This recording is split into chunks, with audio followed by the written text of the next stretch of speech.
힘들고 고민이 많을 때 또는 중요한 결정을 할 때 가장 먼저 생각나는 사람들이 있습니다. 바로 배우자, 부모, 형제, 자녀, 가까운 친척이나 친구들이죠. 그런데 가족이나 친구, 심지어 어린 시절부터의 동반자라 할지라도 우리에겐 함께 있으면 안 되는 사람들이 있습니다. 그리고 이들을 구별하고 거리를 두는 것이 필요한 때가 있습니다. 나이가 들게 되면 살아온 시절이 늘어남에 따라 우리 주변에는 다양한 사람들이 모여 있죠. 하지만 이들이 모두 우리에게 긍정적인 영향을 미치지 않는다는 현실이 있습니다.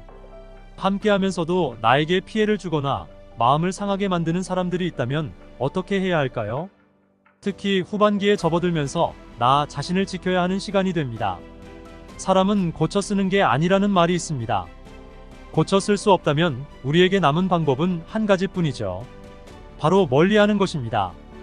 어떤 의미가 담겨 있을까요?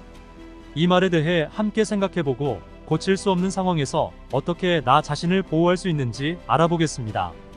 시청하시기 전 구독, 좋아요, 알림 설정 부탁드립니다. 안녕하세요. 돈 버는 복지TV입니다. 첫 번째, 입만 열면 거짓말을 하는 사람입니다. 거짓말은 때때로 모든 사람에게 벌어질 수 있는 일이지만 입만 열면 거짓말을 하는 사람은 주의해야 합니다. 거짓말은 그 순간의 문제를 회피하려는 행동이지만 그 결과는 종종 더 큰 문제를 야기할 수 있습니다. 솔직하게 자신의 잘못을 인정하고 사과하는 것이 훨씬 건강한 대화와 관계를 유지하는 데 도움이 됩니다. 거짓말은 마치 물결처럼 계속해서 번져나가는 경향이 있습니다. 습관적으로 거짓말을 하면 그것을 숨기기 위해 더 많은 거짓말을 만들게 되어 결국에는 얽힌 덩어리가 되어버립니다.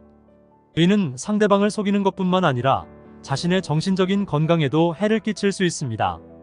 또한 거짓말을 통해 얻은 용서도 결국은 얇은 얼음 위에 지어진 것과 같습니다. 신뢰는 쉽게 얻어지지만 어렵게 회복되는 것이기 때문에 거짓말을 한 사람에게 다시 믿음을 주는 것은 신중해야 합니다. 사람은 그 본성이 쉽게 바뀌지 않습니다. 습관적으로 거짓말을 하는 습관은 시간이 지나도 변하기 어려울 수 있습니다. 따라서 거짓말을 한 사람을 용서하는 것은 중요하지만 믿음을 회복하기 위해서는 그 사람이 진정으로 변하려는 노력을 보여주는 것이 필요합니다. 종종 거짓말은 피할 수 없는 상황에서 나타날 수 있지만 그 순간의 편리함이 나중에 큰 대가를 치를 수 있음을 인식하는 것이 중요합니다. 솔직하고 투명한 의사소통은 건강한 관계를 유지하고 더 나은 인간관계를 형성하는 데 기여할 것입니다. 두 번째, 필요할 때만 찾는 사람입니다. 필요할 때만 찾는 사람. 우리 주변에는 이런 유형의 사람들이 종종 있습니다. 그들은 평소에는 드물게 연락이 오며 소원하게 지내던 중 갑자기 필요할 때만 나타납니다. 이러한 태도는 마치 인간관계를 거래처럼 여기는 경향이 있습니다. 이기적인 성향을 버리고 서로에게 더 성숙한 태도를 기대하길 원하지만 현실은 항상 우리가 기대하는 대로 흘러가지 않습니다. 때로는 상호간의 이익이라는 것이 인간관계에서 피할 수 없는 현실이기도 합니다. 그러나 필요할 때만 나타나 손해를 떠넘기며 본인의 이익을 취하려는 사람과의 관계는 조심해야 합니다. 지속적인 소통과 신뢰를 기반으로 쌓인 관계가 아니라면 이러한 상황에서 상처를 받을 수 있습니다. 이런 상황을 피하기 위해서는 필요할 때만 나를 찾는 사람보다는 진정으로 나를 존중하고 소중히 여기는 사람들과의 관계를 더 중시해야 합니다. 상호 존중과 이해가 있는 관계에서 비로소 진정한 소통과 연결이 이루어질 수 있습니다. 이러한 관계는 우리 삶에 큰 보탬이 될 것입니다. 세 번째, 지나친 부탁을 쉽게 하는 사람입니다. 우리 일상에서 부딪히는 다양한 유형의 무례한 사람들 중 특히 거절을 받아들이기 어려워하는 사람들에 대해 이야기해 보려고 합니다. 이런 상황에서 어떻게 대처하는 것이 현명한지 함께 살펴보도록 하겠습니다. 무례한 부탁을 하는 사람들은 거절을 받아들이지 않고 끈질기게 자신의 부탁을 이행해 달라고 요구하는 경향이 있습니다. 상대방의 입장을 고려하지 않고 자기 중심적으로 행동하는 경우가 많죠. 부탁을 들어줄 수 없는 상황을 충분히 설명해줘도 계속해서 무리한 부탁을 요구하고 결국 미안한 마음까지 들게 만듭니다. 무례한 사람은 상대방의 미안해하는 감정을 교묘하게 이용해 요구를 관철시키고 상대방의 입장은 전혀 배려하지 않습니다. 가족이란 이유로 무리한 부탁을 하는 경우가 특히나 힘들게 다가올 때가 있습니다. 이런 상황에서 어떻게 대처해야 하는지 가족 관계에서의 교감에 대해 고민이 되죠. 무례한 부탁에 대처할 때는 최대한 무성의하게 대처하는 것이 중요합니다. 이것이야말로 상대방의 감정을 존중하면서도 자신의 경계를 지키는 방법입니다. 하지만 여러분의 감정을 상하게 만들면서 상대방이 끈질기게 부탁을 반복하고 무례하게 행동한다면 과감하게 인연을 끊는 것이 필요한 때가 있습니다. 언제까지나 상대방의 부탁을 받아들이는 것이 바람직한 선택은 아닙니다. 네 번째, 사람을 정신적으로 조종하는 사람입니다.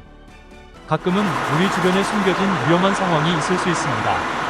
가스라이팅은 상대방이 우리의 정신적 허약함을 이용하여 의도적으로 혼란을 일으키고 우리를 제어하거나 조종하는 행위입니다. 이런 행동은 친구, 가족, 연인 사이에서 빈번하게 나타날 수 있습니다.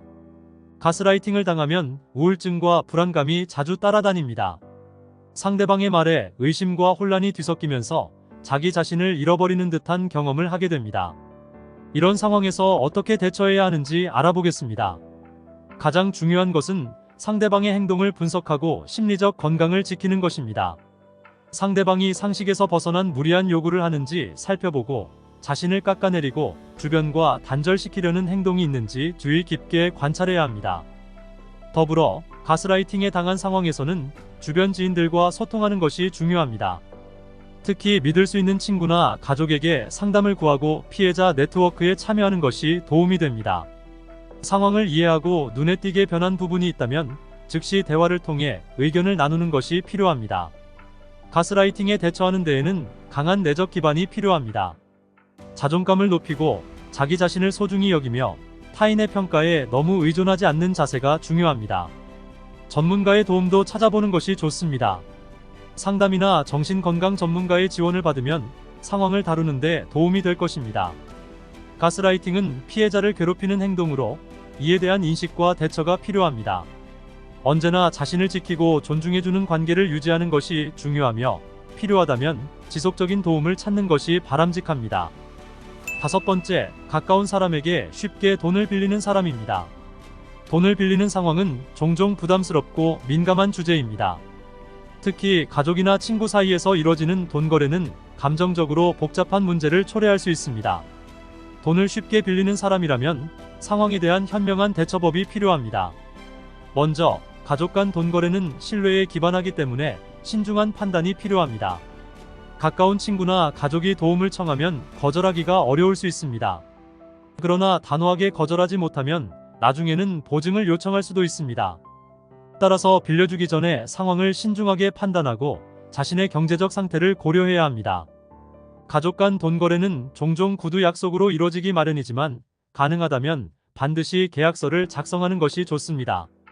이는 양측의 의무와 책임을 명확하게 정의하며 불필요한 오해와 갈등을 예방할 수 있습니다.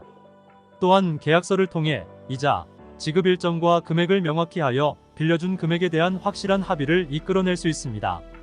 매정해 보일 수 있지만 이러한 형식을 갖추는 것은 나중에 더 큰 문제를 피하는 데 도움이 됩니다. 돈을 빌리는 행위는 사소해 보일지라도 서로에 대한 명확한 기대와 규칙이 없다면 갈등을 일으킬 수 있습니다. 이러한 절차를 통해 갈등을 방지하고 건전한 가족 간 관계를 유지하는 것이 중요합니다. 결국 돈을 빌리거나 빌려주는 상황에서는 상대방의 입장을 이해하고 서로에게 공정한 조건을 제시하는 것이 필요합니다. 자신의 경제적 상황을 보호하면서도 감정적인 결속을 유지할 수 있는 방법을 찾는 것이 가장 중요합니다. 여섯 번째, 습관적으로 화를 내거나 짜증을 내는 사람입니다. 분노는 감정의 하나로서 자연스러운 면이 있지만 그것이 제어를 벗어나면 자신과 주변 사람에게 해로운 영향을 끼칠 수 있습니다. 이런 사람들은 상대에게 막말을 하거나 분노를 너무 쉽게 표출하는 경향이 있어 조심해야 합니다. 특히 매번 남 탓만 하고 해결책을 찾지 않는다면 상황은 더욱 악화될 수 있습니다. 이러한 유형의 사람과의 대처법은 다양합니다. 먼저, 그들의 감정을 존중하고 이해하는 것이 중요합니다. 그들이 왜 그런 감정을 느끼는지에 대한 이해는 소통의 출발점이 됩니다. 또한 피하거나 피해야 하는 상황이라면 분노를 피하며 대화의 기회를 기다리는 것도 하나의 전략입니다. 상황이 급박하고 위험하다면 안전한 장소로 이동하거나 전문가의 도움을 찾는 것도 고려해 볼 만합니다. 상대를 존중하면서도 자기 자신의 안전을 지키는 것이 중요합니다. 최종적으로는 이러한 어려움을 겪는 사람에게 심리적 지원이나 행동요법 등을 제안하는 것도 도움이 될 수 있습니다. 함께 상담이나 치료를 찾는 것이 감정 조절에 어려움을 겪는 사람과 주변 인원 모두에게 도움이 될 수 있습니다. 사람을 대놓고 외면하고 멀리하는 것이 힘든 경우가 있다면 그것은 자신의 성향이나 가치관에 기인한 것일 수 있습니다.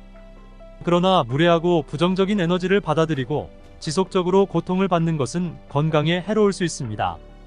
무례한 사람과의 지속적인 상호작용은 스트레스 호르몬 분비를 촉진시킬 수 있습니다. 이는 우리 두뇌의 전전두피질 기능을 저하시켜 창의력과 판단 능력에 부정적인 영향을 미칠 수 있습니다. 따라서 어떤 경우에는 건강을 위해 무례한 관계에서 멀리하는 것이 필요합니다. 누군가의 성격을 바꾸는 것은 어려운 일이며 특히 가족 간의 관계에서는 더욱 복잡한 문제가 발생할 수 있습니다. 하지만 자신의 행복과 건강을 지키기 위해서는 때로는 거리를 두고 멀리하는 것이 중요합니다. 가족이라 할지라도 상호 간의 경계를 설정하고 에너지를 고스란히 유지하는 것은 필수적입니다. 힘들 때는 거리를 두어 감정을 정리하고 스트레스를 관리할 수 있는 시간을 가질 필요가 있습니다. 자신의 가치와 행복을 최우선으로 생각하여 건강한 관계를 유지하려는 노력이 필요합니다. 다양한 방법으로 스트레스를 효과적으로 관리하고 자신을 둘러싼 환경에서 행복과 안정을 찾는 것이 중요합니다. 오늘의 이 영상도 여러분께 꼭 도움이 되었으면 좋겠습니다. 서두르셔서 신청하시고 가족이나 주변 분께도 공유해주세요. 돈 버는 복지TV는 여러분들의 행복한 삶을 응원합니다. 영상 끝까지 시청해주셔서 감사합니다. 더 좋은 영상으로 다시 찾아뵙겠습니다. 지금까지 돈 버는 복지TV였습니다.